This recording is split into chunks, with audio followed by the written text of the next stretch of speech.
Welcome in to the USL Pro Weekend Review.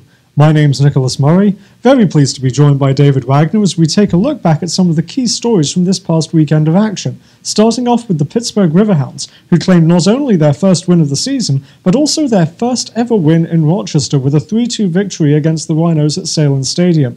This is obviously a huge monkey off the Riverhounds' back, not only their first win of the year, but 18 times they had gone to Rochester before, 18 times they hadn't come away with a victory. Is this finally the thing that kickstarts their season? Very well could be. Obviously, we'll have to see this weekend if they can keep that momentum rolling. That said, it was important to go out. You get 3 goals. It wasn't like they eked out a 1-0 win. Get a little bit of confidence.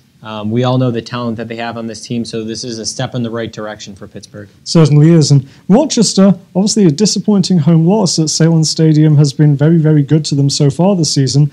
They'll head west next for a game against the LA Galaxy 2 on Wednesday night. And the Galaxy 2 are coming off a 5-1 win on Sunday night. This team, again, seems to be clicking all cylinders, particularly at home, as Bradford Jamieson IV and Jack McBean both scored a pair of goals. If there's one guy that Rochester's got to key on Wednesday night, though, who's it going to be? Well, if Bradford Jamieson is going to score the goals like he did last night, then it's going to be pretty tough for them. How about that first effort?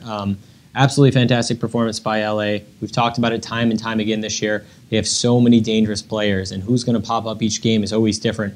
But there's been some consistent performers. You talk about Hoffman, you talk about Jamieson.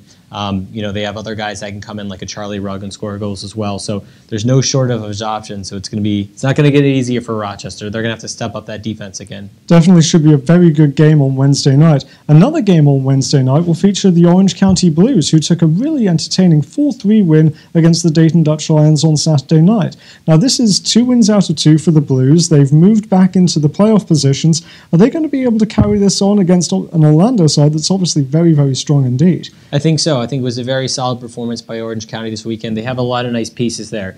When they go out there, they can play a very organized, consistent brand of soccer. So if they can keep those performances going, then I think they're going to be in a good position. They have some players that can score goals. They have the veteran leadership with a guy like Alan Russell. So I think they have a lot of the pieces and components in place to be in that playoff hunt all season. Well, it certainly should be interesting to watch that game on Wednesday night. We hope you'll join us for all of the midweek action, and we hope you'll join us again on Friday as we take a look ahead to next weekend's action. Until then, though, for David, my name's Nicholas. Thanks for joining us.